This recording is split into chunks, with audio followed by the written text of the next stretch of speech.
창세기 42장 26절에서 38절 말씀. 그들이 곡식을 나귀에 싣고 그곳을 떠났더니 한 사람이 여관에서 나귀에게 먹이를 주려고 자루를 풀고 본즉 그 돈이 자루 아귀에 있는지라. 그가 형제에게 말하되 내 돈을 도로 넣었도다. 보라, 자루 속에 있도다.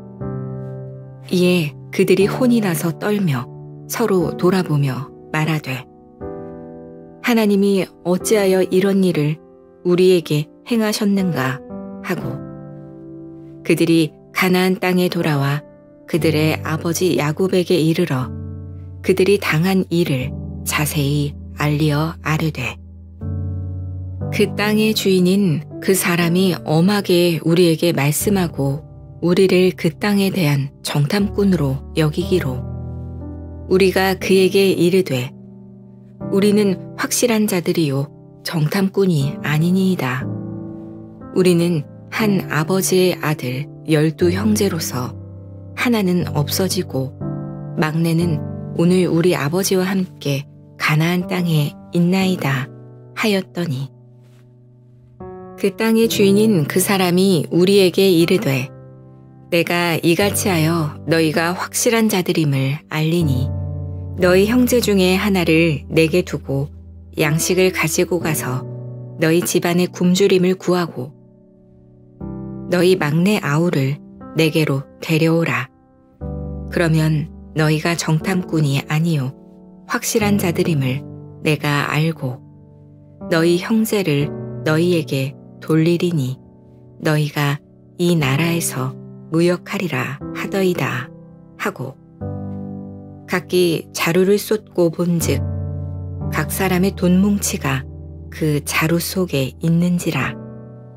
그들과 그들의 아버지가 돈 뭉치를 보고 다 두려워하더니 그들의 아버지 야곱이 그들에게 이르되 너희가 나에게 내 자식들을 잃게 하도다. 요셉도 없어졌고 시므온도 없어졌거늘 베냐민을 또 빼앗아가고자 하니 이는 다 나를 해롭게 함이로다. 르우벤이 그의 아버지에게 말하여 이르되 내가 그를 아버지께로 데리고 오지 아니하거든 내 2 아들을 죽이소서. 그를 내 손에 맡기소서. 내가 그를 아버지께로 데리고 돌아오리이다. 야곱이 이르되 내 아들은 너희와 함께 내려가지 못하리니 그의 형은 죽고 그만 남았음이라. 만일 너희가 가는 길에서 재난이 그에게 미치면 너희가 내 흰머리를 슬퍼하며 스올로 내려가게 함이 되리라. 샬롬. 오늘도 하나님의 말씀으로 하루를 시작하신 여러분들에게 하나님의 은혜와 평강이 충만하게 넘치시기를 간절히 축복합니다. 2025년 5월 9일 창세기 42장 26절에서 38절 말씀을 가지고 두려움보다 믿음으로 라는 제목으로 함께 말씀 나누도록 하겠습니다. 약속을 했다가 깜빡 잊어버린 적이 많이 있을 겁니다. 누군가와 어디에서 만나기로 했는데 기억도 안 나다가 갑자기 전화가 와서 알게 되는 경우도 있고 만약에 누군가를 만나기로 했는데 깜빡해서 못 나가게 되면 참 마음이 불편하죠. 다음 약속 때에는 또 더 일찍 왔는데 상대방이 또 나보다 또 먼저 도착해 있으면 화장실 갔다 왔지 뭐 늦은 것은 아니다 뭐 계속해서 이렇게 뭐 변명을 하고 그렇게 하게 됩니다.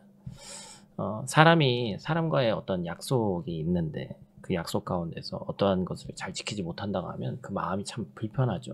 때때로 심한 것은 죄책감을 느끼기도 하고 우리의 마음을 무겁게도 만들게 합니다. 오늘 창세기 42장 26절에서 38절에 등장하는 요셉의 형제들도 이거는 뭐 지금 예와는 완전히 더 큰 것이지만 과거의 어떤 죄 때문에 두려움과 오해 속에서 몸을 떨게 되는 것이죠. 사람은 계속해서 기억하고 때때로 참 잊으면 좋겠는 것이 있는데 잊혀지지 않는 것이죠. 그죠? 그래서 애굽에서 받은 명령을 듣게 된 아버지 야곱과 또 차라리 이 상황 가운데 이 형제들이 믿음이 아닌 과거의 두려움에 휩싸이게 되는 오늘 장면을 보게 되는 것이죠. 그래서 오늘 말씀을 통해서 우리가 죄와 두려움을 이기는 방법이 무엇인가, 그 믿음의 길을 어떻게 걸어가야 되는가를 함께 나누는 귀한 시간 되기를 간절히 축복합니다.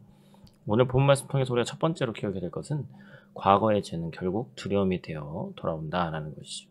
요셉의 형제들은 애굽에서 양식을 사가지고 가나안으로 돌아가던 길이었는데 27절 말씀 보니까 뭐라고 하죠?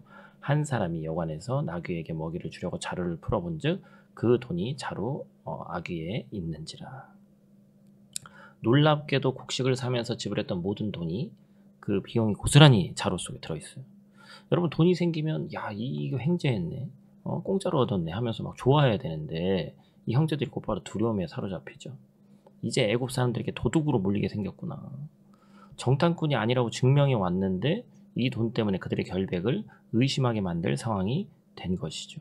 그들에게는 과거 무슨 죄가 있었습니까? 바로 요셉을 은 20에 팔았던 죄가 있죠. 겉으로는 잊은 척 살아왔지만 그 죄가 여전히 마음에 남아있으니까 작은 부분 하나가 처음에 있던 사람과의 약속 하나 못 지켜서 불편했던 그런 마음도 사람이 잊기가 쉽지 않은데 이 큰 죄가 여전히 잊고 싶었지만 마음속에 남아있는 거잖아요. 사람의 마음이 그렇습니다. 저도 이제 예전에 그랬던 기억이 한두 번은 있었던 것 같은데 뭐 가게는 아니고 이 작은 것을 한번 슬쩍 했던 기억이 있어요. 어떤 사람이 어렸을 때 가게에서 사탕을 몰래 한번 훔쳤다고 생각해 보십시오. 어린 시절의 일이지만 어른이 된 후에도 절대로 잊을 수가 없습니다. 그죠? 트라우마처럼 남을 수도 있어요. 그런 것들을 누구에게 말하지 않으면 죄를 숨길 수 있죠. 그러나 하나님이 주신 우리의 양심은 숨길 수가 없는 겁니다. 혹시 숨긴 죄 때문에 작은 일에도 불안해하고 있지 않은지 한번 우리의 마음을 살펴보기를 원합니다. 하나님은 우리가 어제 또 엊그제 말씀에도 나눴지만 우리를 정죄하려는 것이 아니라 자유롭게 하기 위해서 빛 가운데로 부르십니다. 빛 가운데로 부르실 때는 반드시 어두움을 들춰내게 돼 있어요. 그래서 숨기지 말고 주님 앞에 나아갈 때 두려움이 아닌 하나님의 사랑을 반드시 발견하게 된다는 사실을 잊지 않는 저와 여러분들 되시기를 간절히 축복합니다. 두 번째로 기억해야 될 것은 두려움은 은혜의 손길도 의심하게 만들더라라는 겁니다. 이미 두려움에 휩싸여서 집으로 돌아와서 아버지 야곱에게 모든 것을 보고합니다. 시므온은 애굽에 붙잡혀 있고 베냐민을 데려가야 된다고 얘기를 하는 거예요. 그런데 야곱은 여전히 이 편에 휩싸여져 있는 사람이었습니다. 그러니까 부모 세대가 건강하지 않으면 자녀 세대도 참 사실 비슷하죠. 38절 상반절입니다. 야곱이 이르되 내 아들은 너희와 함께 내려가지 못하리니. 지금 12명이 지금 남아있는 11명이 다 아들이에요. 그런데 이게 이제 이런 식으로 야곱이 계속해서 편애를 한단 말이죠. 사실 이 모든 과정이 요셉이 형제들을 시험하면서도 은혜를 베풀기 위한 계획 아니었습니까? 실제로 요셉은 그들의 돈을 돌려주는 은혜를 베풀었죠. 사실 이게 은혜인데 믿지 못하는 거잖아요. 그리고 요셉은 그것이 하나님이 은혜를 베푸신 것이라고 나중에 얘기를 하죠. 그러나 이들에게는 그저 두려움의 손길이었을 뿐입니다. 형제들은 이 은혜를 오히려 덫으로 오해하죠. 결국에는 은혜를 음모로 받아들이지 않습니까? 한 국내 구호단체에서 북한 아동의 영양실조 문제를 해결하기 위해서 미국 지부를 통해 간접 지원을 진행했습니다. 그런데 남북관계가 나빠질 때마다 구호 물품 전달이 지연되거나 거부되는 사례가 늘어난다고 해요. 분유 지원과 홍수 피해 지원으로 물품을 전달했지만 북한 정부가 공식적으로 거절한 사례들이 있습니다. 왜 거절했을까요? 무언가 나쁜 의도가 있다고 생각하거나 이러한 물품을 받았을 때 세계적인 시각이 달라진다는 다른 의견이 생기기 때문에 그렇죠. 전적으로 그냥 도우려고 하는 건데 의심의 눈초리가 생긴다는 겁니다. 마치 형제들이 요셉이 돌려놓은 돈을 보고 두려워했듯이 우리도 때때로 하나님이 베푸시는 은혜를 의심할 때가 도리어 있습니다.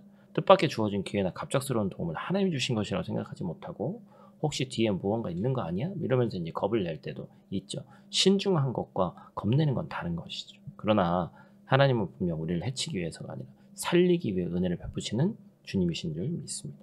믿음의 눈으로 은혜를 받아들이는 거룩한 성도가 되기를 축복합니다. 마지막 세 번째로 우리가 기억할 것은 믿음이 가정을 병들지 않게 한다라는 것입니다. 형제들이 애굽에서 있었던 일들을 아버지 야곱에게 다 고합니다. 그리고 들은 말 그대로 곡식자루 열어보니 모든 자루에 다 돈이 있어요. 35절 말씀이죠. 각기 자루를 쏟고 본즉 각 사람의 돈뭉치가 그 자루 속에 있는지라 그들과 그들의 아버지가 돈뭉치를 보고 다 두려워하더니. 그러면서 베냐민까지 빼앗아 간다고 이제 슬퍼하는 거예요. 그러니까 장자 르우벤이 아버지 야곱을 위로하면서 아무 문제 없이 잘 다녀오겠다고 말하지만 절대 보내지 않으라는 야곱의 마음이 변하지 않습니다. 야곱은 이 어려운 순간에도 오로지 뭐만 생각했어요? 잃어버릴 것만 생각했어요. 믿음으로 하나님을 의지하기보다는 걱정과 절망에 빠져 있었습니다. 여러분, 어떻게 이 사람이, 이 야곱이 이스라엘이라 불릴 수 있습니까? 어떻게 믿음의 조상 가운데 아브라함, 이삭, 야곱의 하나님이라고 불리는 사람이 될 수가 있어요. 그렇죠? 야곱이 먼저, 아버지가 먼저 두려움으로 세상을 바라보니까 아들들도 똑같이 세상을 살아가게 되는 겁니다. 여러분, 가정은 가장부터 믿음으로 세워져야 됩니다. 걱정과 불안 대신 믿음과 소망의 언어를 심어야 되는 거예요. 가정의 분위기를 살리는 것은 어떻게든 잘 되기만 하면 된다가 아니라 하나님께서 하신다라는 믿음인 줄 믿습니다. 사랑하는 성도 여러분, 오늘 말씀을 통해서 우리는 중요한 3가지 사실을 깨달았습니다. 과거의 죄는 시간이 지나도 우리를 붙잡는다. 그러니 하나님의 사랑으로 과거의 죄에서 벗어나야 된다는 것이죠. 두려움이 계속 남아있게 되면 하나님의 은혜마저 오해할 수 있다. 살리기 위해서 은혜를 주시는 하나님의 사랑을 오해 없이 의심 없이 보기를 소원합니다. 걱정은 가정을 병들게 하지만 믿음은 가정을 살리는 줄로 믿습니다. 모든 성도의 가정이 믿음의 말을 심으며 하나님을 위해서 두려움을 버리게 되기를 주님의 이름으로 축복합니다. 우리 다 같이 있는 자리에서 함께 기도하고 마치도록 하겠습니다. 사랑의 아버지 하나님, 오늘도 새날 주심에 감사를 드립니다. 우리를 말씀 앞에 서게 하시고 두려움이 아닌 믿음으로 하루를 시작해 하시니 감사를 드립니다. 요셉의 형제들처럼 저희도 과거의 실수와 죄로 인해서 작은 일에도 마음이 무거워지고 하나님의 은혜까지도 의심할 때가 많이 있습니다.